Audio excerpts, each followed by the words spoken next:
In this one, we also have three chapters. First one is syntax and contract.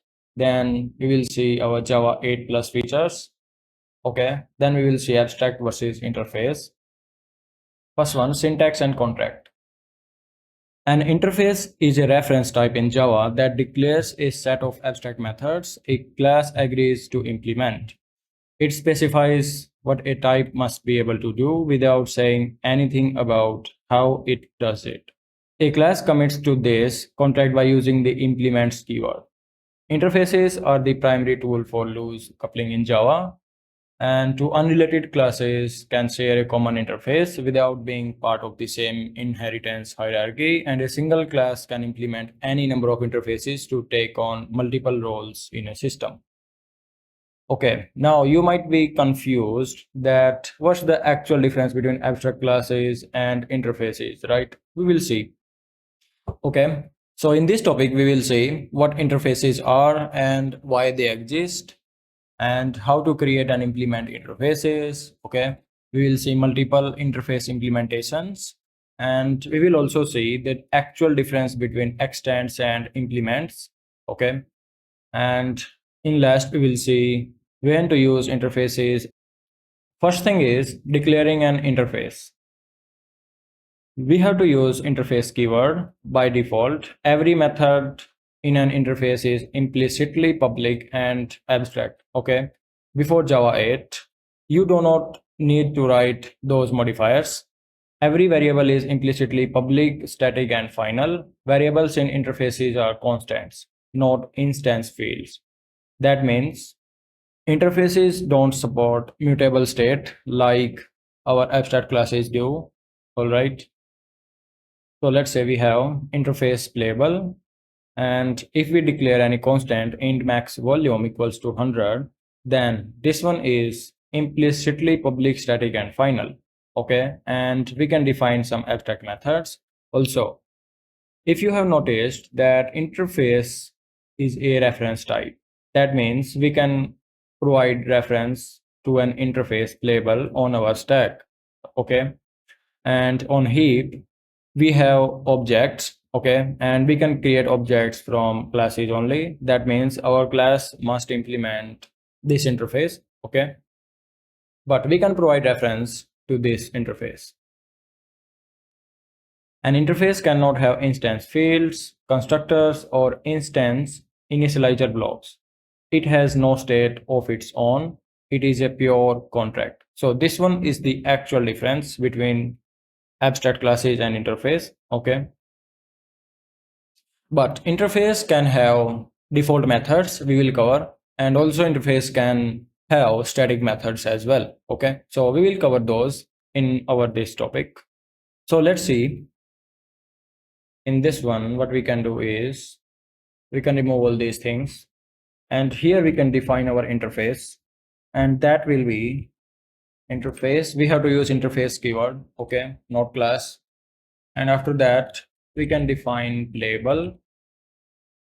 Also, we have some naming conventions we will cover. Okay, now here what we can do is we can create any variable, and that will be constant, and we have naming conventions that for constants we must use capital letters with underscores. Okay, let's say 100. We can also define main volume, right? Now here we can define some abstract methods, and here we don't have to write like public abstract those keywords. Okay, so public play, that's fine. Pause, stop. Okay, now void set volume, int get volume.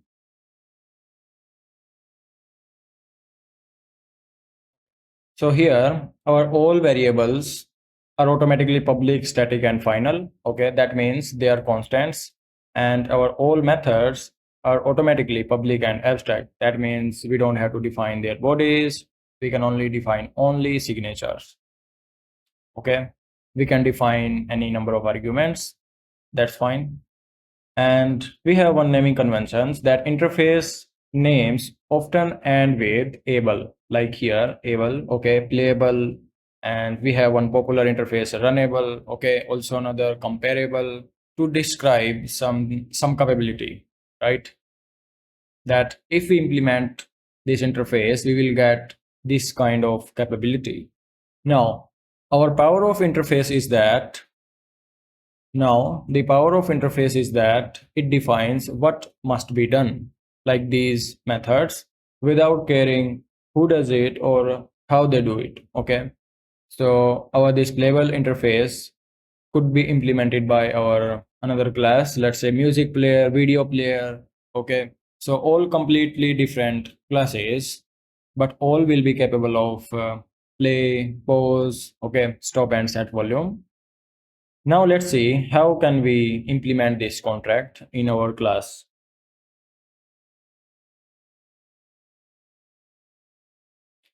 So we are getting one suggestion. Class music player implements this one, override play. Let's take this one. Okay. Now this one class music player must either be declared abstract or implement abstract methods, right?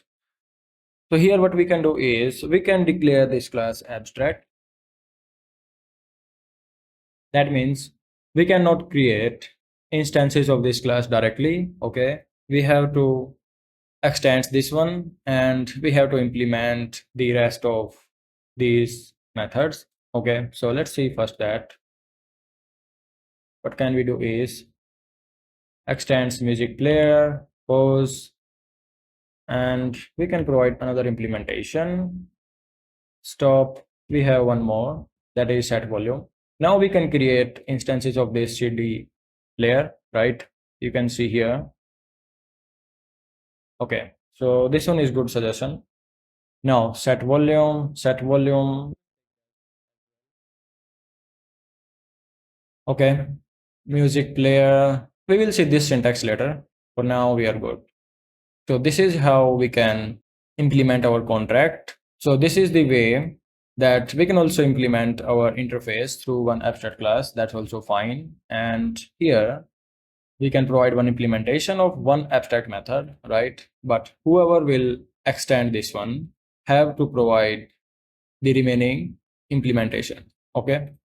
Now let's see without that. Now let's implement directly. Okay.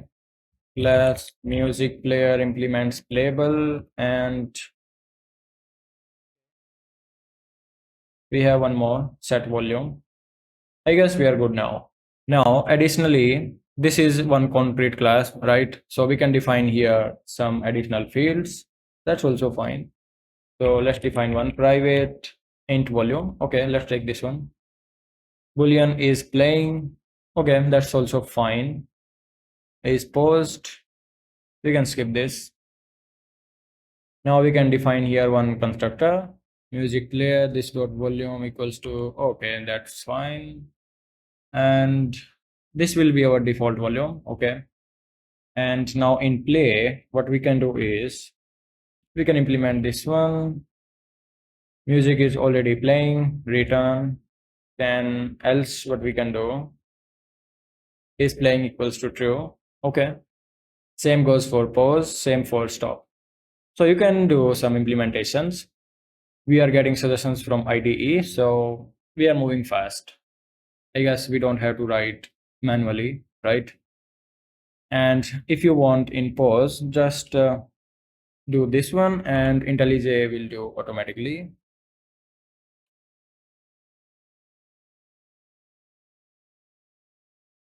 Guys playing equals to false. This is good. And in stop, what we can do is playing equals to false. That's fine. Okay, we don't have to check in stop. And if we don't write like return, then that's also fine. Okay, in case of void, we write here return because we have to return from here, right? And if you are writing return keyword, that means we are immediately returning from this line. But if you don't write, that's also fine. But if you write, that's also fine. And you can see now this one is unnecessary as the last statement in void method. So usually we skip this one. Okay. Now what we can do is we can give here reference. Okay. Let's IntelliJ do that. Okay, just start label player new music player and play pause stop set volume. I guess we can print player.max volume. Okay, then in volume. Okay, what else we can get? We can get here this volume. Now, can we get this volume? Because here our reference is label. Let's see. We are not getting any suggestions because we don't have any. Okay. IntelliJ will show only valid suggestions, right? Here, what we can do is volume. You can see here this volume is private. So now let's make this public. Okay. Now let's see volume and player dot volume. You can see here cannot resolve symbol because our reference is playable, and if we make this music player, then we are good. So same thing we can see here. We have previously seen that if you provide here reference to your parent class, or here in this case interface, that means you can only access these methods or these fields. Okay, not your concrete class fields. Okay, this one is one thing you can cast. Okay, if you define here interface reference. So declaring an interface, we can see that. Now implementing an interface, a class uses implements keyword to sign the contract. It must provide a concrete implementation for every abstract method declared in the interface. If it does not, the class itself must be declared abstract. Okay. The implementing methods must be declared public because the interface method is implicitly public and a subclass cannot reduce visibility. We have seen that. Okay, we cannot narrow our visibility, right? But in abstract classes we can define protected. This one is also one difference with interfaces. In this one you can see this one is our one interface label, and here we have music player. That's fine. You can initialize your instance and then you can practice. Okay, the variable player is declared as playable, not music player. This is how interfaces enable polymorphism. The caller only depends on the contract, not on the concrete type, right? Now implementing multiple interfaces, unlike class inheritance where a class can extend only one superclass. Okay, a class can implement any number of interfaces. This one is a huge advantage. Okay, this is Java's mechanism for giving a single object multiple roles: interface cleaner, interface security guard, and your class can implement both. Okay, and you must provide all methods implementation. Okay, now let's see what if two interfaces contains one method with the same name. Okay, now what will happen? The same object can be treated as, okay, that's fine. We will see that. Okay, but for now, because smart robot implements both interfaces, it can be passed to any method that expects either a cleaner or a security guard without the method knowing about the other role. Okay, interface inheritance.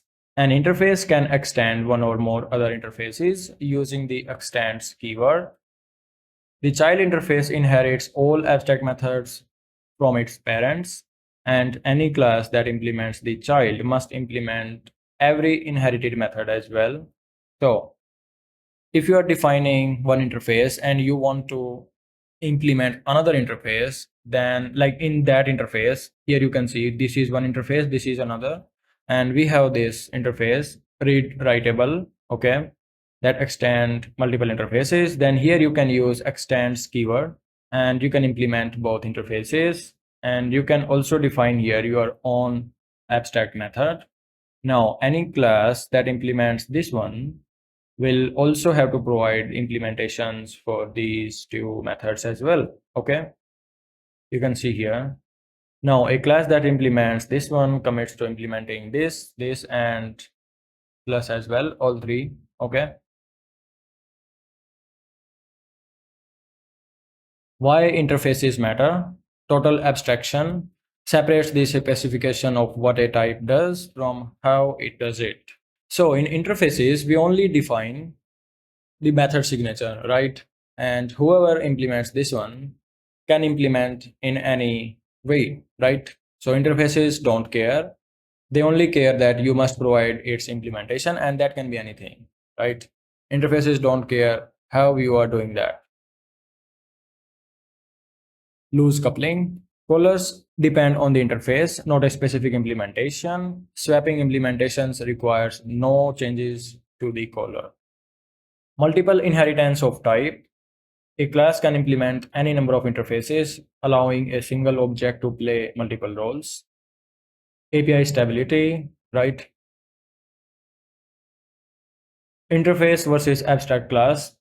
First one is keyword. Okay, interface. This one is abstract class. Relationship. This one implements, or we can say can do capability, right? This one. And this one is extends, and we can say an identity, which is a relationship. Okay. Multiplicity. A class can implement many, only one, variables, constants only, public, static, and final. Any kind of instance field, methods, abstract, plus default and static, and we will cover those. Abstract and concrete. Constructors, not allowed, allowed, models, okay. Now, use an interface when unrelated classes need to share a capability. Let's say a dog and a robot can both be walkable. Use an abstract class when related classes share a common identity and some implementation. A dog and cat are both animal. Okay, so this one depends totally on your use case, like what you should have to use, interface or abstract class. We have quick summary, you can take a look into that. But now we have one important thing to discuss, that what if two interface share one abstract method with same name? Okay, so let's copy this one and see.